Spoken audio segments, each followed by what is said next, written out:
Heroes aren't the only ones who can be ancient and all-powerful. Welcome back, Nerd Squad. It's me, Amanda, and this is the top 10 ancient villains you didn't know existed. Which supervillain do you think is the most wise and experienced? Number 10. Vandal Savage. Vandal Savage is definitely one of the most ancient villains out there. It's actually kinda like his whole thing. Savage originally existed all the way back in the prehistoric ages, having initially been a caveman. He got his powers from a radioactive meteorite which granted him immortality and enhanced intelligence. Even way back then he was fighting heroes like Batman, if you can believe it.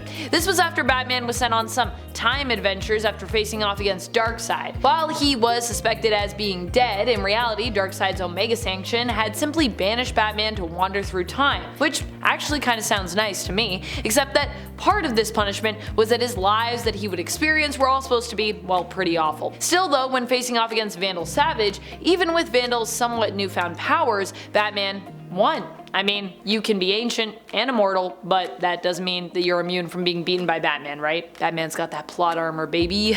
And friends, before we move on to our next spot on this list, if you love what we're doing here on Top 10 Nerd and you love when I talk about supervillains, I know I do, be sure to check out our supervillains playlist over on the channel for even more good villainous content. Number 9. Surter. Surter is not someone we think of too often or even touch on, but he's a pretty big deal in the comics and in the Marvel Cinematic Universe. I mean, in the MCU, he successfully managed to destroy Asgard, fulfilling his prophesized role in Ragnarok. And what's more, Thor knew that this was what needed to be done in order to stop his sister Hela. So despite facing off against Surter initially, he ended up having to be the one to free him so that the prophecy could actually be realized, sacrificing the place of Asgard in order to save the people of Asgard. In the comics, Surter is an ancient foe, having been the sworn enemy of Odin for, well, pretty much forever. He hails from Muspelheim, and even for years successfully stopped Odin from achieving an alliance between the people of Odin's own Asgardian tribe, the Aesir,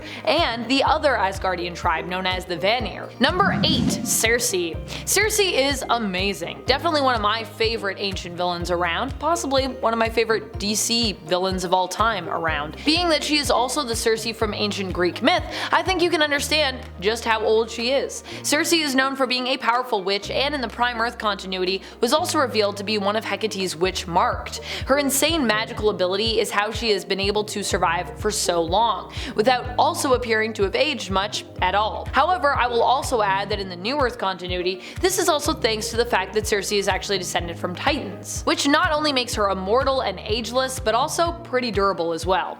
Cersei is known for being a powerful Wonder Woman foe, but despite the fact that Wonder Woman is really well known among comic fans, I feel like her villains get less time in the spotlight for, I don't know, for some reason, despite the fact that Wonder Woman actually has a pretty stacked rogues gallery all her own. And like Cersei, many of them also seem to have a rich and interesting history. Seriously, I feel like Cersei could just like have her own comic series. That's how much she has and has had going on throughout her life and throughout the comics. Number 7. Morgan Le Fay. Speaking of powerful witches, Morgan Le Fay is a villain we really don't get to showcase or focus on a lot on this channel, so I am taking this opportunity to remind you of just how ancient and how bad she is. Morgan Le Fay is a villain who hails originally from Arthurian legend and was adopted as a character in Marvel Comics all the way back in 1955, making her first appearance in Black Knight issue number 1. But of course, she's actually much older than 1955 in terms of her canon character history. Morgan Le Fay existed just after the ancient and mythical times of the island of Atlantis. In this version of the story, not all of the island was lost, and actually some islands that were part of Atlantis still existed, chiefly Avalon, which is where Morgan was born. Unfortunately, the remaining isles of Atlantis would eventually also be drowned and swallowed up by the sea, causing Morgan, her mother, and the man who would become known as Moreland to flee to Britain. This all happened before the 6th century, with Morgan eventually temporarily becoming Merlin's apprentice. As a villain, Morgan has not only tormented the people of her own time period, but she has also traveled to the present day and threatened the people and heroes of that time as well. Number 6. Barbatos. Barbatos is the Bat God who basically helped Batman to become what he is today, but as part of his own dark machinations. At least, you know, Barbatos claims to be that. According to Barbatos, he was the bat that appeared before Bruce the night that he decided to become Batman, inspiring the young Bruce Wayne to go on to don the cape and cowl, and becoming a major symbol for Batman. Barbatos was once the loyal ally of the World Forger. He was a dragon who would destroy worlds that were unstable, often built on fear, known as belonging to the Forge of Worlds. Barbatos, however, grew to enjoy destroying worlds so much that he actually decided to rebel against the World Forger so he could destroy more worlds, ultimately destroying his master, which allowed him to corrupt his Forge of Worlds, with it warping and ultimately becoming known by a name you might be more familiar with, the Dark Multiverse. Just as the World Forger is one of the oldest beings in the cosmos over at DC, so is his pet dragon gone rogue, Barbatos. Barbatos would go on to recruit others to his new purpose to destroy the main multiverse. Number 5. Moreland and the Inheritors. Moreland and the Inheritors sounds like the name of a band. A band of vampires? Not a thing. A coven of vampires, really, I guess I should say. And no, I don't believe they play musical instruments and or perform in any kind of musical acts, sadly. Moreland and the Inheritors are a threat that we meet as we go into the Spider-Verse. They were the main antagonists of the Spider-Verse event in the comics, which promised to feature all the alternate Spider-Men, women, and folks that had ever featured. And they were also the main antagonists of the follow-up event, Spider-Geddon. The Inheritors are basically energy vampires that feed specifically on what is known as totemic life energy. What is that? What is a totem? It is usually a superpowered or somewhat unique individual who represents some kind of powerful animal instinct or arachnid avatar, like spiders! Moreland specifically is well known for being a main villain of Spider-Man's, and while he's not as prominently featured as, some of other Spidey's villains, he is still particularly powerful. We don't really know, I don't think, how old the Inheritors or Moreland are, at least not in their first life, but we do know they're pretty old, having participated in fights in the multiverse seemingly a long time ago. Also, they'd like to dress up super Victorian, so they gotta at least be from that era or beyond, although they're not necessarily Earth-based villains, they're multiversal villains. Number 4. Sin. Sin might be one that people are a little bit more familiar with in another form, but also there might be a lot of you out there who aren't, as this villain hails from the Spawn comics. If you are up to date with your Spawn reading, then you know who I'm talking about here, but for those of you who aren't up to date or who maybe have never read Spawn, this villain was actually formerly known as a longtime ally of Al Simmons' Spawn, his mentor in a way, Cogliostro. While initially just seeming like a well-meaning fellow Hellspawn, seeking to teach Al the ropes and also help to guide him away from being fully used as a pawn of hell, Cogliostro is actually later revealed to be more ancient than we might have otherwise thought, in fact also being known by another name even before he was known as Cog.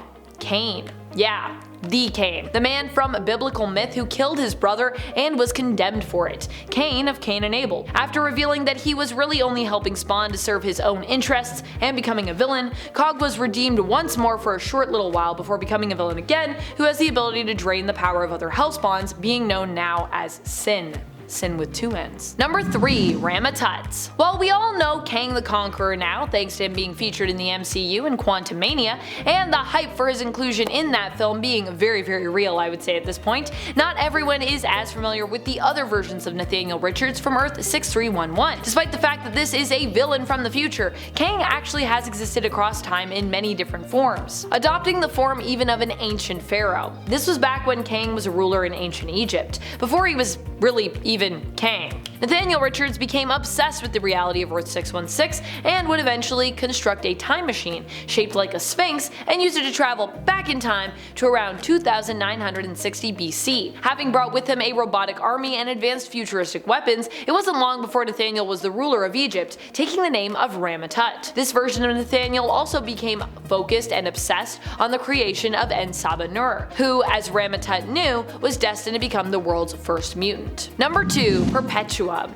Perpetua is one of those characters who is super powerful and who tons of people should know about, really, just for that reason alone, I would say. But no. Instead, most folks know more about the Anti-Monitor, Perpetua's son, than they do about her. Granted, this could be because she's simply a newer character, and in that case, I mean, fair enough. She's a newer character, but she's also really old because she's kind of like a retcon character. Perpetua is known for being the first one to create the multiverse, or at least, you know, one of the first people, depending on how you like to reconcile DC lore, because I feel like Perpetua isn't the first one that we've said that about. While Anti-Monitor is the character most well known for causing the crisis on Infinite Earths, it's later revealed that Perpetua was the one truly pulling his strings and therefore responsible for this crisis. In fact, Perpetua feeds off crisis energy and is said to have been responsible for all crises we've seen. At least all crises we've seen before Dark Crisis, likely, since I think she was dead when that one actually took place, so, or at least defeated. Is she still alive? I don't think so. Number 1. Rotat of Lemuria. Heading back to the Hyborian Age once again on one of our ancient lists, which by the way, if you want to visit the Hyborian Age again and again, you should check out part 1 and part 2 of our ancient superheroes list. We got you. Rotat of Lemuria is a common example of how magic was presented often in stories from the Hyborian Age, especially in regards to Conan's story there. Rotat made his first appearance in issue number 37 of Conan the Barbarian from the 70s, when everyone was into the sword and sorcery genre. In this same issue, Rotat was killed by Kull after he was hired by the king of Lemuria, who was frightened of Rotat's power. As he died though, Rotat cursed both the king and Kull, casting a spell so that he might return. And so he did, this time in a golden body, but still he ended up being defeated, this time not by Kull directly, but instead of course after fighting Conan and Juma, and also being defeated by a giant slug, which that part is a little random, but hey, I'll take it. That's all the time we have for this video. Thank you so much for watching. Until next time, you stay nerdy, YouTube. Bye.